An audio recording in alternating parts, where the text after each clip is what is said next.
नमस्कार, मैं Ravish Kumar. Supreme court के सामने सवाल यही था कि क्या अदालत राज्यपालों के ऊपर समय सीमा थोप सकती है कि वे 3 महीने के भीतर किसी विधेयक को मंजूरी दें या अपनी राय के साथ विधानसभा को लौटा दें।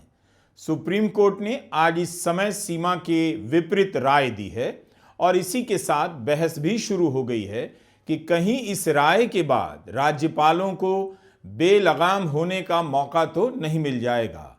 कोर्ट ने आदेश नहीं दिया है, कोर्ट से राय मांगी गई थी, कोर्ट ने राय दी है। 8 अप्रैल 2025 का फैसला था और 20 नवंबर 2025 को सुप्रीम कोर्ट ने राय दी है। ये अंतर है। हमारी यह त्वरित टिप्पणी है। जैसे जैसे इस राय के असर के बारे में समझा जाएगा और लोगों की राय आएगी, हम उसे लेकर वीडियो बनाते रहेंगे, मगर ये अभी त्वरित टिप्पणी है क्योंकि एक एक मामला ऐसा था जिसे लेकर इस देश में 2 साल से अधिक समय तक बहस चली है। केवल कोर्ट में नहीं बल्कि बाहर भी। हमने ही इस मसले पर कई वीडियो बनाए हैं। आज जो सुप्रीम कोर्ट ने राय दी है उसे लेकर बहस हो रही है।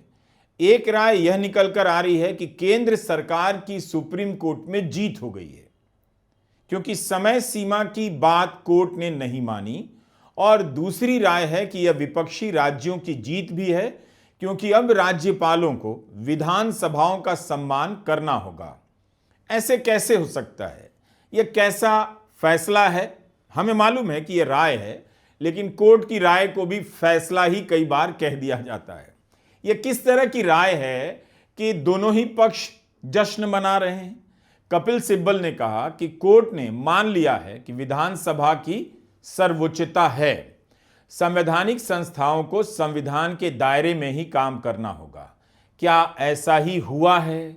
क्या ऐसा ही होने जा रहा है? क्योंकि अगर किसी विधेयक को मंजूरी देने में राज्यपाल अनंत समय तक लटका दें, तब विपक्ष के राज्य क्या करेंगे? क्या फिर से कोर्ट की तरफ दौड़ेंगे? राज्यपालों को लेकर बयानबाजी चलती रहेगी और राज्यपाल बेलगाम होकर उन्हें अनसुना भी कर देंगे, करते रहे हैं। हमने कई राज्यपालों के संदर्भ में ऐसा होते देखा है। आप जनता को भी जानना चाहिए कि जब कोई सरकार विधानसभा में विधेयक पास कराती है तो उसे राज्यपाल के पास मंजूरी के लिए भेजा जाता है, तभी उसे कानून की मान्यता मिलती है। अगर राज्यपाल उस पर विचार करने के नाम पर 2-2 साल बैठे रह जाएं, यह मोदी सरकार के दौर में हुआ है, तब उस विधेयक का क्या होगा? अप्रैल के महीने में सुप्रीम कोर्ट ने कहा कि राज्यपालों को 3 महीने के भीतर मंजूरी देनी होगी या विधेयक वापस करनी होगी ताकि विधानसभा फिर से विचार कर सके। आज 20 नवंबर को सुप्रीम कोर्ट ने समय सीमा की पाबंदी के खिलाफ राय दी है। कहा है कि ऐसी टाइमलाइन है जो संविधान के अनुरूप नहीं है।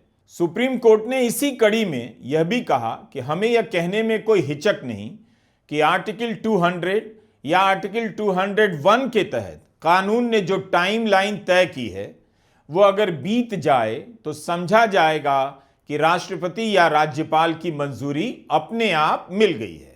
यह व्यवस्था कहीं से ठीक नहीं है। सुप्रीम कोर्ट ने कहा कि ऐसा कहना कार्यपालिका के काम में न्यायपालिका का हस्तक्षेप माना जाएगा। लेकिन अगर बिना कारण बताए देरी की जा रही है, लंबे समय तक मंजूरी नहीं दी जा रही है, तो इससे कार्यपालिका की प्रक्रियाएं हताश भी हो सकती हैं। तब ऐसे में कोर्ट सीमित मायनों में दखल दे सकता है और राज्यपाल से कह सकता है कि एक समय सीमा के भीतर फैसला दे दीजिए। कोर्ट ने कहा कि अगर कोई विधानसभा विधेयक पास कर देती है, राज्यपाल मंजूरी देने में बहुत समय लेते हैं, तो केवल इसी आधार पर कोई कोर्ट नहीं आ सकता। लेकिन अगर अनंत काल तक तय नहीं किया जा रहा है तो अदालत एक सीमित आदेश पास कर सकती है कि इस पर राज्यपाल महोदय फैसला दें।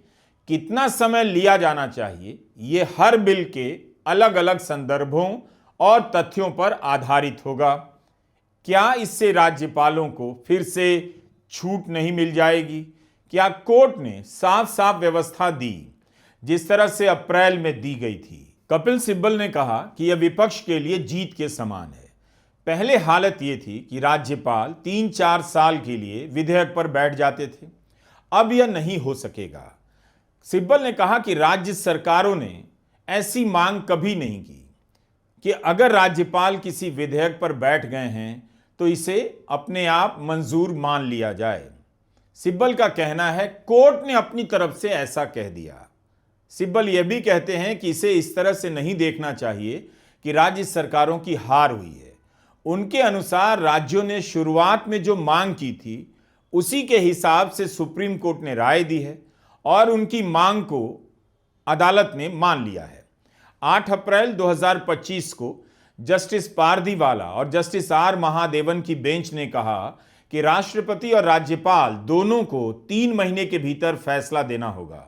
तब कोर्ट ने कहा संविधान के आर्टिकल 200 और 201 में समय सीमा नहीं है, लेकिन अब इस अपवाद को खुला नहीं छोड़ा जा सकता है। 3 महीने के भीतर दोनों को अपना फैसला देना होगा, लेकिन अब कोर्ट ने इसके उलट राय दी है। इसी को लेकर कहा जा रहा है कि कोर्ट में मोदी सरकार को बड़ी जीत मिली है। अगर ऐसा है तो यह केंद्र सरकार की जीत है या जनता की हार है, इसे इस नजर से भी देख लीजिए। क्या किसी राज्यपाल को 2-2 साल मिलना चाहिए कि वह विधेयक पर विचार ही करता रहे? सुप्रीम कोर्ट ने क्या अप्रैल का फैसला आज कमजोर किया है अपनी राय से? अप्रैल के आदेश से लगा कि कोर्ट ने राज्यों के अधिकारों की रक्षा की है, एक टाइमलाइन दे दी है जिसके तहत राज्यपालों को मंजूरी देनी थी, लेकिन अब वही कोर्ट इससे पीछे हट रहा है। यह बात बार बार सामने आ रही है। 20 नवंबर को सुप्रीम कोर्ट की 5 जजों की बेंच ने यह राय दी है। Chief justice BR Gavai, justice Suryakant, justice Vikram Nath, justice PS Narasimha और जस्टिस AS चंदुरकर की बेंच ने 10 दिनों तक सुनवाई के बाद राय दी। 8 अप्रैल के फैसले के बाद हुआ यह कि मई के महीने में राष्ट्रपति द्रौपदी मुर्मू ने सुप्रीम कोर्ट से इस फैसले पर राय मांगी। 14 सवालों की एक सूची भेजी गई जिसमें राष्ट्रपति और राज्यपाल की शक्तियों को लेकर राय मांगी गई थी। राष्ट्रपति द्रौपदी मुर्मू ने इसके लिए आर्टिकल 143 के तहत कोर्ट से अपने सवालों पर राय मांगी। इस आर्टिकल का अभी तक 15 बार ही इस्तेमाल हुआ है।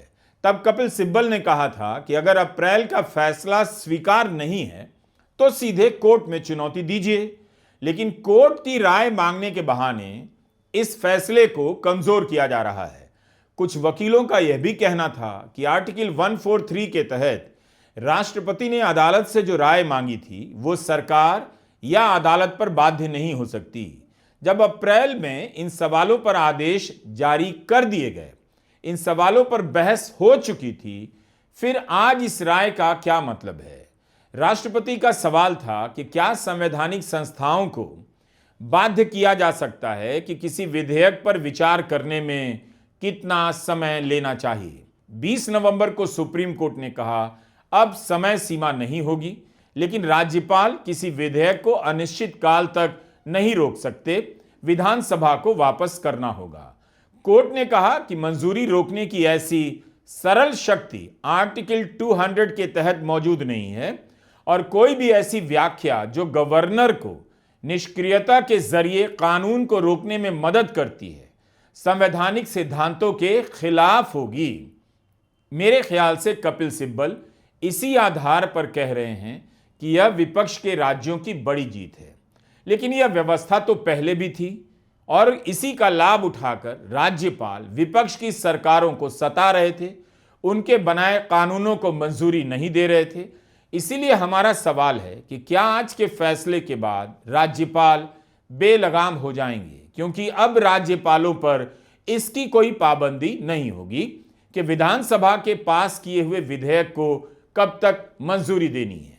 पहले भी ऐसी समय सीमा नहीं थी, मगर विपक्ष की सरकारों ने जब कई कानून अपनी विधानसभा में पास किए और राज्यपालों ने मंजूरी देने में 2-2 साल निकाल दिए, तब वे कोर्ट के पास गए। विचार के नाम पर किसी भी विधेयक को ठंडे बस्ते में डालने की इस राजनीति के खिलाफ विपक्ष की सरकारें सुप्रीम कोर्ट में लड़ती रहीं और लंबी सुनवाई के बाद कोर्ट ने उनकी बात को सही माना और आदेश दिया कि 3 महीने के भीतर आपको फैसला देना है। कोर्ट ने कहा एक समय सीमा के भीतर विचार कीजिए, कुछ सवाल है तो विधेयक को लौटा दीजिए, तब भी विधानसभा पास कर वापस करे तो मंजूरी दीजिए। ऐसा लगता है कि कोर्ट ने राज्य सरकार को उसके हाल पर भी छोड़ दिया है। यह मामला यहां तक क्यों पहुंचा? तमिलनाडु के राज्यपाल RN रवि ने विधानसभा के पास किए गए 10 विधेयकों को लटका दिया। जब मंजूरी नहीं मिली तब तमिलनाडु की सरकार सुप्रीम कोर्ट आई। कोर्ट ने राज्यपाल को नोटिस जारी किया, तब जाकर राज्यपाल ने उन सभी विधेयकों को विधानसभा के पास भेजा। विधानसभा ने फिर से पास किया, लेकिन तब भी राज्यपाल RN रवि ने मंजूरी नहीं दी और राष्ट्रपति के पास भेज दिया। इस खेल में उन्हें भी शामिल कर लिया, लेकिन कोर्ट ने तब राष्ट्रपति और राज्यपाल सभी से कहा अब ऐसा नहीं चलेगा। हमने तमिलनाडु का उदाहरण दिया, लेकिन केरला और पश्चिम बंगाल की सरकार को भी इस तरह की स्थिति का सामना करना पड़ा, पंजाब की सरकार को भी। 2024 में केरला सरकार सुप्रीम कोर्ट गई, अपनी याचिका में कहा कि तत्कालीन राज्यपाल आरिफ मोहम्मद खान ने 7 विधेयकों को विचार के लिए राष्ट्रपति के पास भेजा है, 4 को रोक रखा है और कारण भी नहीं बता रहे। केरला सरकार ने कहा कि राज्यपाल मनमाने तरीके से विधेयकों को रोक रहे हैं, 2-2 साल से मंजूरी का इंतजार है। अब आप बताइए, क्या ऐसा होना चाहिए? जनता सरकार चुनती है और वह सरकार कानून बनाना चाहती है, तो क्या राज्यपाल उस कानून को मंजूरी देने में 1-1 साल, 2-2 साल, 3-3 साल लगा सकते हैं? ऐसा बीजेपी की सरकारों में तो नहीं हुआ, विपक्ष की सरकारों में ही क्यों हुआ? अप्रैल महीने में तमिलनाडु के राज्यपाल के बारे में सुप्रीम कोर्ट की बेंच ने कहा कि राज्यपाल ने अवैध काम किया है। इस पर हमारा एक वीडियो है, आप चाहें तो इसे जरूर देखें। राज्यपालों के इस्तेमाल से विपक्ष की सरकारों को काम न करने देने की यह छूट तब समाप्त हो गई, लेकिन क्या अब बहाल हो गई? पंजाब सरकार की तरफ से सुनवाई के दौरान, बहस के दौरान वकील अरविंद दातार ने कहा कि कोई राज्यपाल किसी विधेयक को कैसे लटका कर रख सकते हैं। अगर किसी राज्यपाल को विधेयक में गलतियां दिखती हैं तो अपना सुझाव देना चाहिए। आप सुझाव भी ना दें, मंजूरी भी ना दें, ऐसा कैसे चलेगा? तब सॉलिसिटर जनरल तुषार मेहता ने सुनवाई के दौरान कहा कि आप राज्यपाल को शो पीस नहीं बना सकते, उसे पोस्टमैन बनाकर नहीं छोड़ सकते कि विधेयक को भेजता ही रहे, लौटाता ही रहे। तुषार मेहता ने तर्क दिया कि संविधान सभा में यह बात आई थी और 6 हफ्ते की समय सीमा को लेकर बहस हुई, मगर डॉक्टर अंबेडकर ने कहा इसकी जगह यथाशीघ्र रखना उचित होगा, यानी जल्द से जल्द राज्यपाल मंजूरी दें। तुषार मेहता ने संविधान सभा के एक और सदस्य महावीर त्यागी की राय का भी हवाला दिया। महावीर त्यागी ने कहा कि राज्यपाल की विवेकाधीन शक्तियों में दखल देना नहीं चाहिए, क्योंकि राज्यपाल का काम है कि वह बहुमत के दम पर जो सरकार चुनी गई है उसके मनमानेपन पे नजर रखे। सरकारों को केवल उसी के भरोसे नहीं छोड़ सकते, राज्यपालों की भूमिका जरूरी है, यह मतलब निकलता है। क्या सुप्रीम कोर्ट ने आज जो राय दी है, क्या उसे फैसले की तरह देखा जा सकता है? क्या अप्रैल का फैसला पलट जाएगा? यह अभी साफ नहीं। इस खबर पर नजर बनाए रखिए, क्योंकि यह मामला राज्यपालों के जरिए चुनी हुई सरकारों का गला घोंट देने का है।